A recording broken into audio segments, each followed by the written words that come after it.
मैं संजय अब मैं निरुपम, बता दूं आप। मैं इस चर्चा को थोड़ा और डाइवर्ट करता हूं और डाइवर्ट करके विषय पर लेकर आता हूं। प्रधानमंत्री के कई कैंडिडेट हैं, मैं कोट करता हूं। लल्लन सिंह कहते हैं नीतीश कुमार देश को नेतृत्व देने में सक्षम है और देश को नेतृत्व देने के लिए खड़े हैं। संजय राउत कहते हैं कि पीएम पद के लिए हमारे पास बहुत सारे विकल्प हैं। प्रियंका चतुर्वेदी कहती हैं उद्धव ठाकरे पीएम उम्मीदवार हैं। संजय निरुपम यानी आप खुद कहते हैं कि राहुल गांधी, हमारा कार्यकर्ता चाहता है कि राहुल गांधी पीएम बने। आम आदमी पार्टी कह रही है अरविंद केजरीवाल बने। एसटीएसएन कह रहे हैं कि अगर कोई प्रधानमंत्री बनने के लायक है तो वो अखिलेश यादव लायक है। यानी प्रधानमंत्री की रेस तो एक है ही, दूसरी रेस है दिल्ली के अंदर आप लोग आम आदमी पार्टी के खिलाफ लड़ना चाहते हैं स्टेट में, और सेंटर में उनके साथ होना चाहते हैं।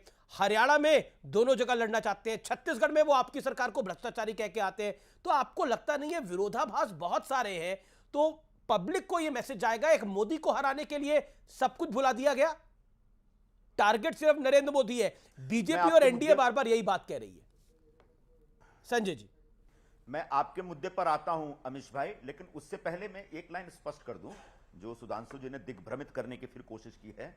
आइडिया ऑफ इंडिया और भारत की अवधारणा दोनों एक दूसरे के खिलाफ नहीं है, दोनों एक दूसरे के साथ हैं, दोनों एक दूसरे के पर्यायी हैं, दोनों में एक दूसरे के साथ एक अन्योन्याश्चर्य संबंध है।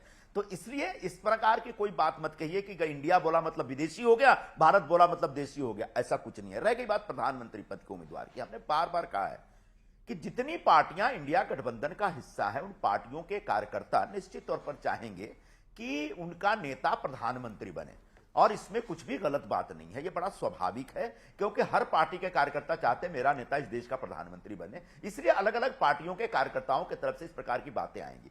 लेकिन इंडिया गठबंधन का ऐसा कोई अभी तक ये प्रायोरिटी है ही नहीं हमारे लिए। हमने बार बार कहा कि भाई प्रधानमंत्री कौन होगा इलेक्शन के बाद, पर देश के लिए तो प्रायोरिटी होगी ना कि देश को ऑप्शन क्या मिल रही है। मोदी के विरोध में कौन? मोदी के विरोध में मोदी जी के जो कामकाज हैं उन कामकाज के खिलाफ ही हमको चुनाव लड़ना है।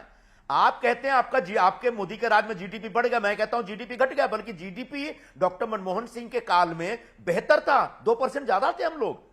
पूरे देश में जो बेरोजगारी बढ़ी है, जो महंगाई बढ़ी है, जो आर्थिक कुशासन हुआ है, जो 20,000 से ज्यादा जो छोटे छोटे उद्योग धंधे बंद हुए हैं, ये जो तबाही और बर्बादी है इसके लिए कौन जिम्मेदार है? तो प्रधानमंत्री नरेंद्र मोदी। और हमको इसी मुद्दे पे चुनाव लड़ना। और आप बार बार क्या कहते हैं? आप नाम बताइए। बिल्कुल नाम बताएंगे एक बार सरकार बनाने की स्थिति में आने के बाद। इसलिए हमारी प्रायोरिटी प्रधानमंत्री पद का नाम घोषित करना नहीं है, और इसलिए तमाम पार्टियों के लोग अगर अपने अपने नेताओं के बारे में कुछ कहते हैं तो हमारे लिए बहुत मायने नहीं रखता है। मल्लिकार्जुन खड़गे कांग्रेस अध्यक्ष स्पष्ट कर चुके हैं कि हम प्रधानमंत्री पद के रेस में, राहुल सुधांशु त्रिवेदी, मैं बीते जब एक आम आदमी पार्टी के कार्यकर्ता जब इस प्रकार की बात कहते हैं तो खुद अरविंद केजरीवाल बोलते हैं कि अभी इस प्रकार की बातें नहीं करनी चाहिए, चुनाव के बाद हम तय करेंगे। अरे अरविंद केजरीवाल ने खुद बोला छत्तीसगढ़ में जो कांग्रेस का शासन है, भूपेश बघेल का शासन है, वो सबसे ज्यादा भ्रष्टाचारी है। अरविंद केजरीवाल और भगवंत मान बोल के आए, गठबंधन की बैठक के बाद बोल कर आए, बोला वहां पर उन्होंने कि भ्रष्ट सरकार है वहां पर।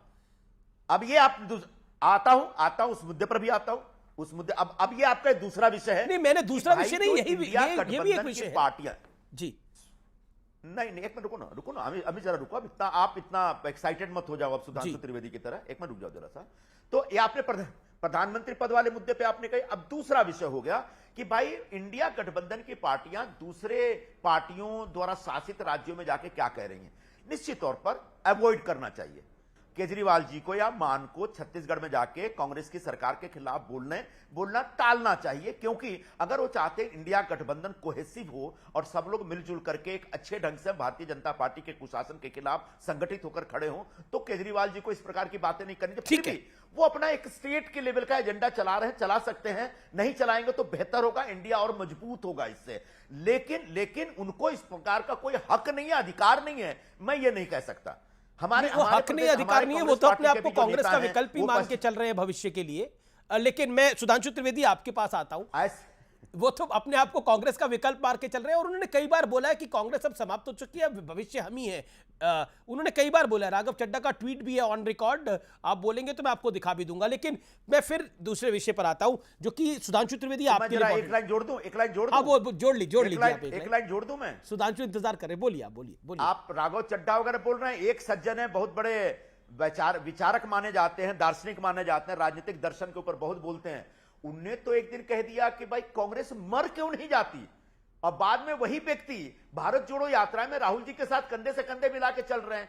हो सकता है पहले उनके मन में इस प्रकार के विचार रहे होंगे कांग्रेस के लिए। समझ गया आपका इशारा किसकी तरफ है, गलत थे, और मैं समझ गया आपका इशारा किसकी तरफ है, मैं समझ गया आपका इशारा किसकी तरफ है, लेकिन आपने तीर बिल्कुल निशाने पे मारा है, आपने वो तीर बिल्कुल निशाने में मारा है, और लोग ट्वीट करके बता भी देंगे कि आप किसके बारे में बात कर रहे हैं। लेकिन कई बार राजनीति में ऐसा होता है, ऐसा में तो बीजेपी में भी कई लोग ऐसे चले गए, क्योंकि आप दोनों बड़े परिपक्व हैं, तो आप लोगों के सामने तो ये बात हो सकती है। कई लोग तो बीजेपी में भी ऐसे हैं जो कल तक प्रधानमंत्री मोदी के बारे में क्या क्या बोलते थे, लेकिन आज वो बीजेपी में शामिल हो गए। ये तो राजनीति का दौर है, राजनीति का दौर है। अच्छी बात याद दिलाई आपने। वो लोग आज हिंदुत्व पर ज्ञान देते हैं या फिर आरएसएस पे ज्ञान देते हैं, जो पानी पी पी के आरएसएस के बारे में क्या बोलते थे। ये एक राजनीतिक दौर है, और ये राजनीतिक मजबूरी है, पॉलिटिकल पार्टीज की लाचारी है या अपाहिजपन है, इसके बारे में तो क्या कहा जा सकता है। लेकिन ये विषय आपका बड़ा जरूरी है जो आपने बोला। लेकिन सुधांशु त्रिवेदी, मैंने पिछले 15 दिन का ट्रैक रिकॉर्ड निकाला। पहले वन नेशन वन इलेक्शन, फिर संसद का स्पेशल सेशन, फिर भारत, फिर इंडिया, फिर G20 में भारत की एक बड़ी कामयाबी हुई है, इससे कोई इंकार नहीं कर सकता। G20 की एक बड़ी उपलब्धि, भारतीय जनता पार्टी ने एक एजेंडा सेट करने की कोशिश करी है, और हर दिन 2024 के चुनाव की बात करी है, डायरेक्टली इनडायरेक्टली। हमारा एजेंडा है जन कल्याण, विकास, राष्ट्रीय सुरक्षा, आत्मगौरव, और निवारण किसका करना है? भ्रष्टाचार, परिवारवाद और तुष्टीकरण। अब बाकी आप मुद्दे का कयास लगाते रहिए और उस पर बहस करते रहिए, तो अपनी एक अलग बात है।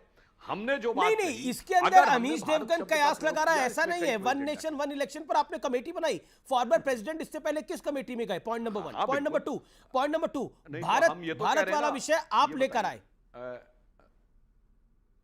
दोनों प्रेसिडेंट ऑफ भारत आपने लिखा, ये मेरे लिखने से थोड़ी हो जाएगा। कोई नई बात हमने कही है? नहीं, मैं सुनिए, तो मैं कह रहा हूं वन नेशन वन इलेक्शन हमने तो पहली बार बोला नहीं कही, पहली बार नहीं कही, बोला, इंक्लूडिंग अशोक गहलोत जी। और इस दौर में पहले 20 साल तक वन नेशन वन इलेक्शन होता था, 47 से लेकर 67 तक। तो कोई ऐसे नई बात तो नहीं है, बहुत से लोग सैद्धांतिक रूप में बोल चुके हैं, बस इसके बारे में चर्चा हुई। अब ये वन नेशन वन इलेक्शन की प्रॉब्लम उनको है जो वन कोalition वन कोऑर्डिनेशन नहीं कर पा रहे हैं। आज तक 4 मीटिंग करके कोऑर्डिनेटर तो अपॉइंट नहीं कर पाए, गठबंधन का अध्यक्ष तो छोड़िए। तो वन कोलिशन वन कोऑर्डिनेशन जो नहीं कर पा रहे हैं, वो मुद्दा बना रहे हैं कि वन नेशन वन इलेक्शन एक राजनीतिक मुद्दा है। जी संजय निरुपम, क्या आपको लगता है जो बीजेपी ने लगातार गोल पोस्ट को बदला है, एक एजेंडा सेट करने की कोशिश करी है, क्या आपको लगता है कि बीजेपी हर दिन 2024 की तैयारी कर रही है? और अभी हाल ही में G20 की बैठक हुई, जिसमें जेपी नड्डा ने बोला, बीजेपी ने बोला कि नरेंद्र मोदी के नेतृत्व में बीजेपी ने एक सफल आयोजन करा है, और दुनिया के राष्ट्रीय अध्यक्षों ने भी इसकी तारीफ करी है, चाहे वो बाइडेन हो, चाहे वो क्राउन प्रिंस सऊदी अरेबिया के हो, चाहे ऋषि सुनक साहब हो, चाहे वर्ल्ड वाइड के कोई भी लीडर्स हो, चाहे वो IMF प्रेसिडेंट हो।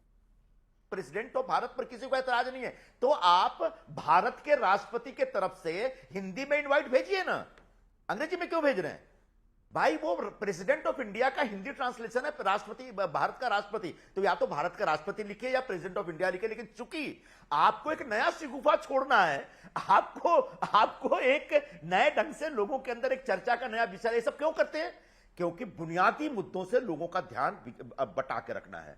महंगाई जिससे हाहाकार मचा हुआ है, डीजल पेट्रोल से लेकर के खाने पीने की चीजें इतनी महंगी, आपकी थाली 28% महंगी हो गई है, गरीब लोगों के लिए जीना मुश्किल हो गया है, उससे लोगों का ध्यान हटाना है। निश्चित तौर पर जो बेरोजगारी है, 22 करोड़ से ज्यादा लोग बेरोजगार आपके देश में घूम रहे हैं, लोगों को रोजगार नहीं मिल रहा है, तो उससे लोगों का ध्यान हटाना है। कि एक G20 समिट हुई है संजय जी, एक G20 कंट्री बता दीजिए महंगाई की दर हमसे कम हो, बता दीजिए। संजय निरुपम, राहुल गांधी जहां जहां से घूम के ठीक है, और एक कंट्री बता दीजिए जहां विकास की दर हमसे ज्यादा हो, बताइए। ये इस बुरी से बुरे दौर में हम सबसे ये जो बार बार सुधांशु